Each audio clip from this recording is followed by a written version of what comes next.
How's it going, everyone? It's me, Vivi, and welcome back to another Sly Cooper video. So, why was Sly Cooper rated E and not more mature? I'm not saying Sly Cooper should be more mature or rated T or anything like that. No, hear me out. Why am I even bringing this up? Well, over the past couple of months, a few people were bringing up the whole thing with Sly that, oh, it should be rated T or more mature. Why were they saying that? Because of some of the themes present in the series. Drugs, aka the spices. I mean, that was a pretty obvious reference to drugs. They just went with a more kiddified term. And then of course there's gambling. Sly Cooper is a family-oriented game, and it's never gonna change. What about the thieving part? Isn't that for a more mature audience? Isn't that a reference to more mature content? Well, Sly steals from other thieves. Like he said, there's no honor, no challenge, no fun stealing from other thieves. Sly grew up with that mentality, with that rule in mind, that it's part of their legacy, it's what they do. If you want to go ahead and theorize that perhaps some of his ancestors thought differently, probably stole from regular people,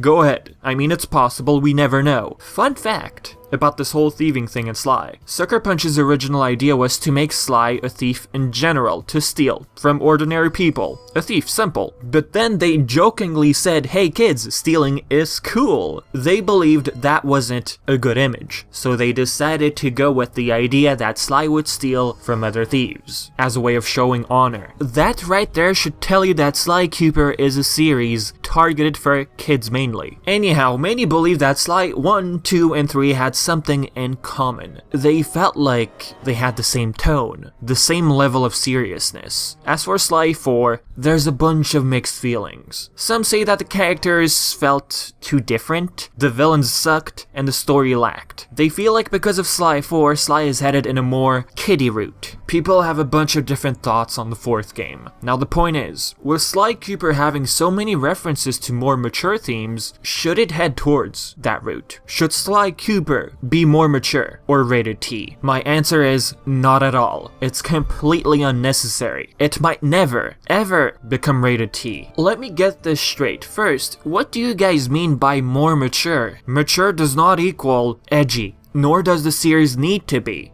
Do not expect to have characters start swearing in the future. Sly doing a complete 180 and start talking serious the whole time. No, that's not gonna happen. Well, when it comes to serious moments, of course he's gonna act all serious, but I'm talking about the whole game here. This actually was being discussed on Amino. A poll was created. Should Sly 5 be darker and more mature? Looking at the title, we have two different things. Dark and mature. Let's finish going over mature since I brought it up. Now, I don't think you guys mean rated M, right? I don't think so. Here's what rated M means. Titles rated M, mature, have content that may be suitable for persons ages 17 and older. Titles in this category may contain intense violence, blood, and gore, sexual content, and or strong language. Yeah, Sly will never ever go there. Well, for the blood part, some Disney movies did have blood, but you get the point. Now, mature in writing, I think that's what you're going for. It means your story begins to reflect even more on how you perceive today's world. As you get older and become a writer, you understand that not everything is rainbow and unicorns. The more you grow up, the more you learn, and you apply your learnings to your writing.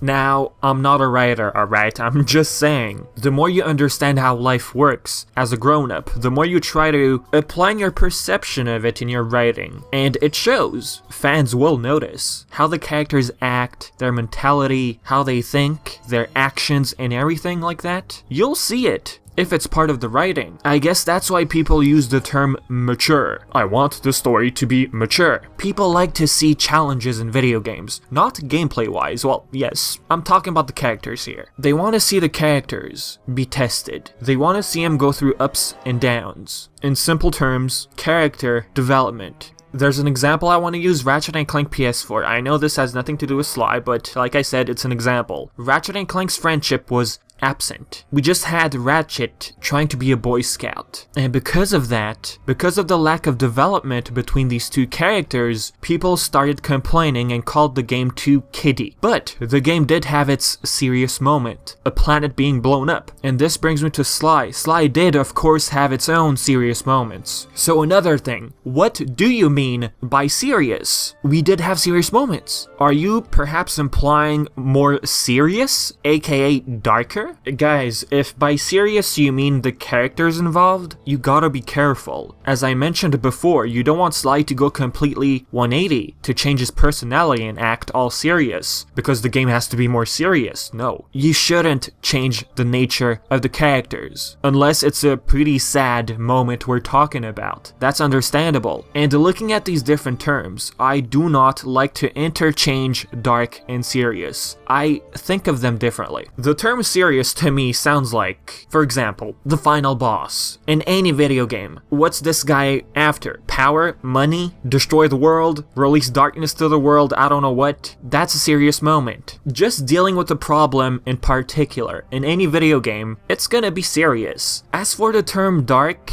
for me, I see it as how the game affects one's mood while playing. How or what do they feel like while playing the game? Are they sad? Creeped out? What's the music like? Music plays a huge factor. Talking about music, let me play one of the tracks Lucas Salas worked on. He's a Sly Cooper fan and likes to put his own touch in the music of Sly Cooper. Just listen to this.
How'd you feel? Did it give you any goosebumps? Chills running down your spine? How did you feel? If this music played in the game, how would you feel? Next thing I want to point out. What do the villains think in Sly Cooper? How do they think? We never really had scenes for these main bad guys. Sure, we did see Arpeggio before the last episode in Sly 2. We saw the whole Claw Gang, okay, but we didn't see them interact. They were just there. The only villain with the most screen time in Sly Cooper ever is Le Paradox. I know Le Paradox isn't many's favorite, but you gotta admit, he had the most amount of screen time. Next thing I want to bring up.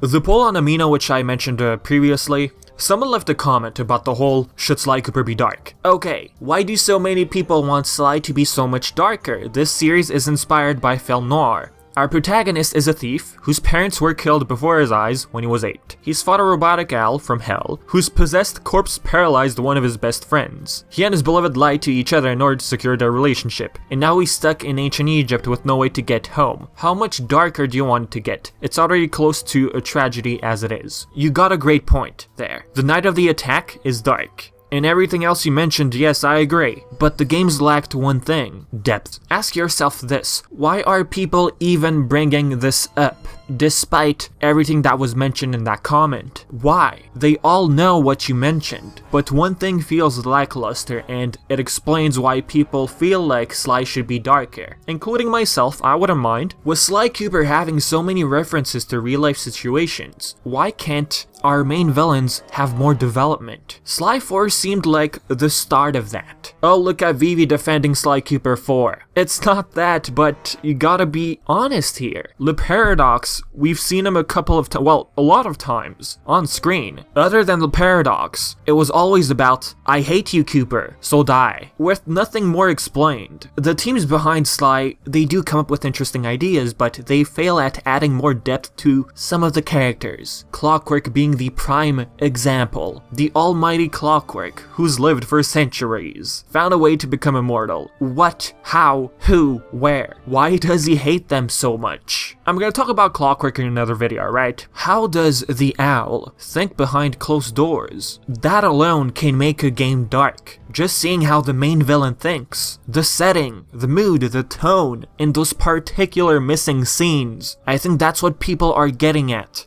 when saying they want to see a more dark Sly Cooper game. Sly's parents died. Yes, that is tragic, that is dark. Did he ever wonder where they got buried? This brings me to a video I made in the past about the Sly Cooper movie, oh the good old times, when we thought the movie was actually going to release. I had made a video going over like the ending of the movie, how Sly would visit his parents' grave, talking to their grave, perhaps even breaking down, a side of Sly we've never seen before. Imagine that scene in Sly Cooper 5, 6, if it ever happens, or the TV show. How would you feel seeing that on your TV screen? How did you feel overall when playing Sly Cooper? Were you shocked? Were you on the edge of your seat, or were you like, oh whatever, we understand that this character hates Cooper, alright, he's gonna try and kill him, but he's not gonna succeed. The series needs something, and that something is more backstory. Just with that alone, it could make a game dark, and I think that's what people are referring to most of the time. Imagine Clockwork being brought back, and that is something I wish happens, because there's a lot of potential there. Imagine Clockwork in a dark room, talking to his protege, and we don't see who that character in the background is. Just imagine Clockwork talking about his plan. He maybe brings up his past, what happened.